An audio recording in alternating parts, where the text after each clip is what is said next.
Why Deptford? The dagger came in above my right eye. Here. You can still see the mark. And straight through to the brain, which stopped on the instant. Out like a light. No more Marlowe. No more of Marlowe. And it leads to a lot of misery. Artificial light. Isn't it a wonder? Magic. Well, yes. Sebastian Ziani de Ferranti from Liverpool. England was in the dark.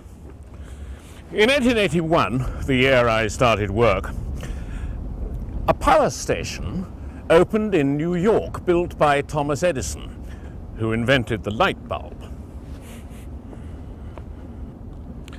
I told them I'd build a power station bigger than anyone had yet dreamed of, that could pump out 10,000 volts through its main cables, over 4 times what was thought to be safe, over 4 times.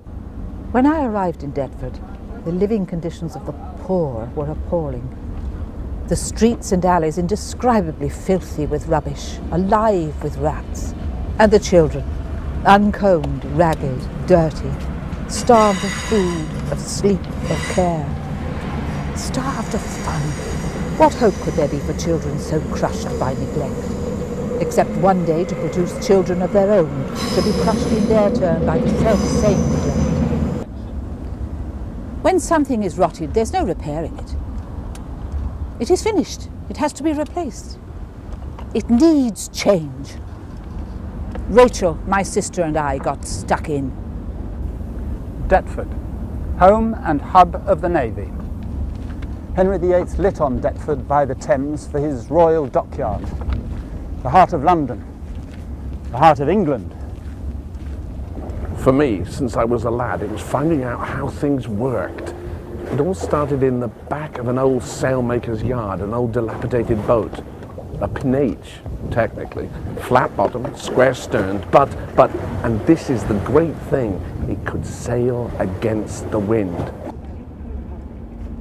Poet has to make a living somehow.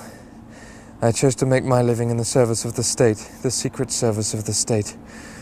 I can't go into all that. You'll have to just take my word for it. I lived and moved in a world of agents and counter-agents, liars and subtle men whose word no one would take without questioning it, men whose word would change on something being true within that hour to the same something being quite false.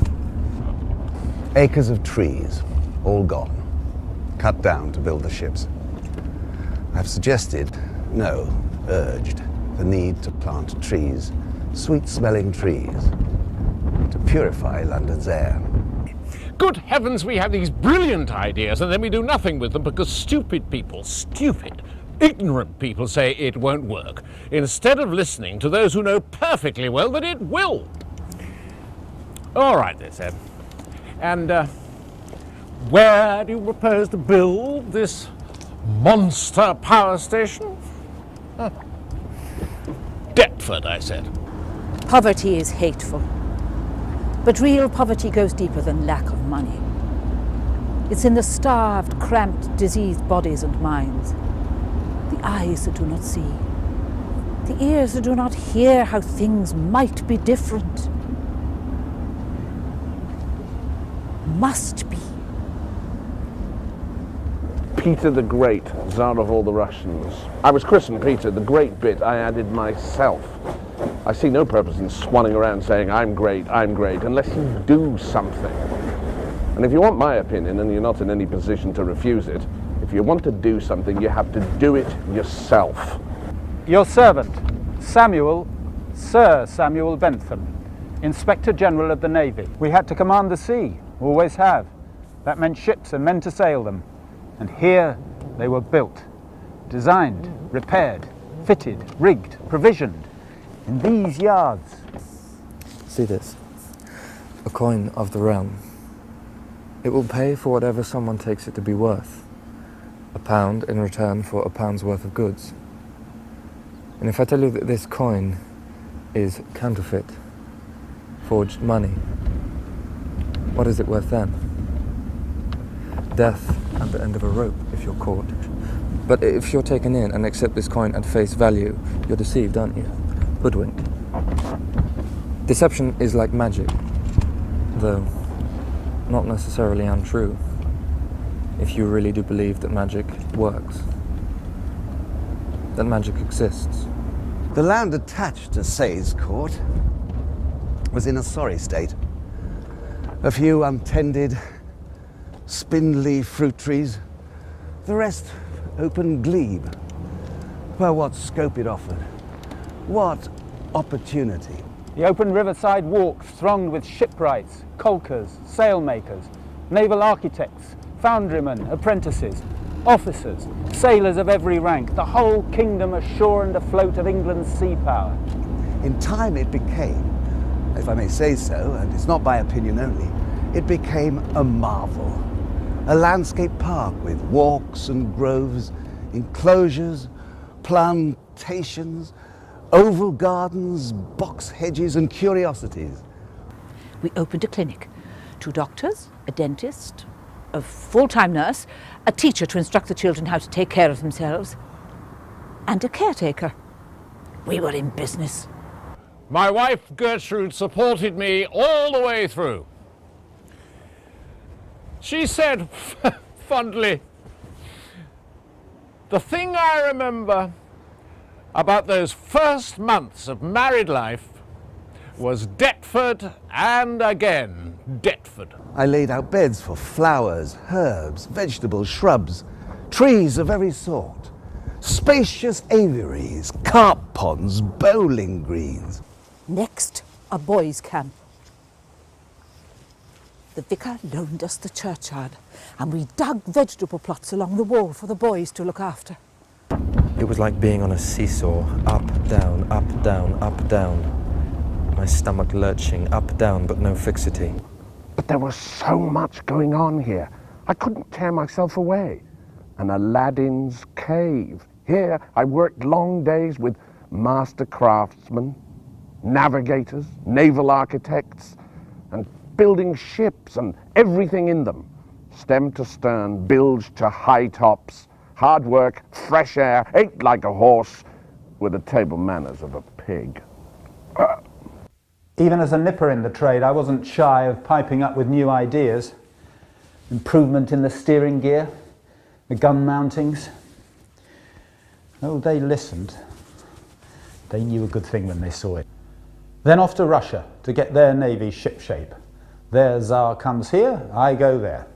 I planted my orchard in a gentle west wind and, most important, under a new moon. The local paper complained about us growing broad beans in the hallowed dust of Christopher Marlowe.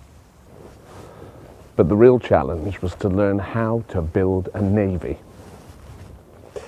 And I'll let you into a secret. If I hadn't spent what turned out to be 3 months here in Deptford, learning everything, Russia would never have got her navy. Even Thomas Edison was there. And when the journalists clamoured round him saying the risks were too great, that the whole idea was utterly mad, that it simply wouldn't go, he just smiled and said, "Oh, it will go." It's like copulating with an elephant. The effort is enormous, the pleasure minimal, and you have to wait at least 18 months for a result. At various times, the natural elements have wrought havoc here. A tempest from the southwest uprooted huge ancient trees. 29 years old. Cut is the branch that might have grown full straight.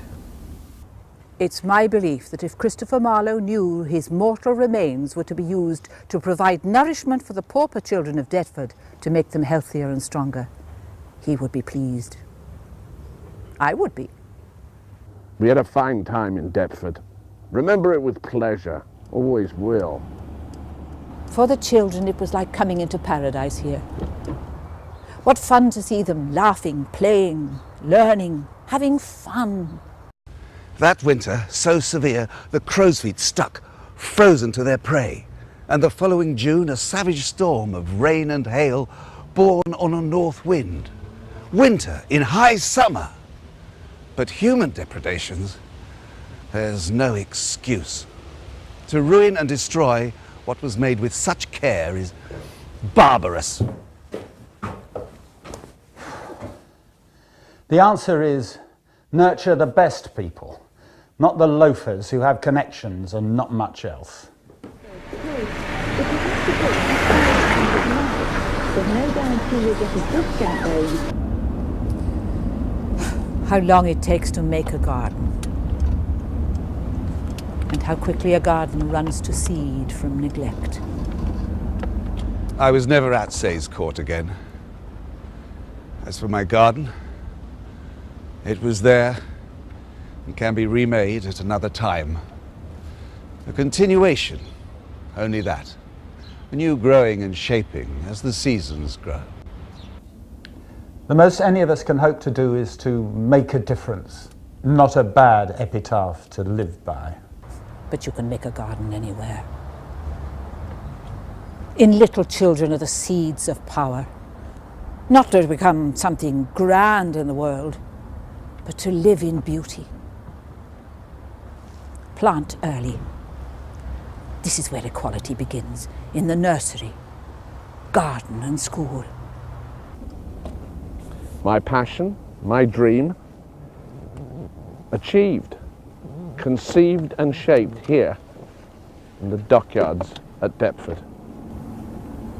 The power station did go. And I always think of it by the name they gave it at Deptford, the Light. London was in the dark. Look at it now. Very well, Deptford. I absolve you. Clear debts, good friends. You can, because you do, keep me. Nature that framed us of four elements, warring within our breasts for regiment, doth teach us all to have aspiring minds. Deptford.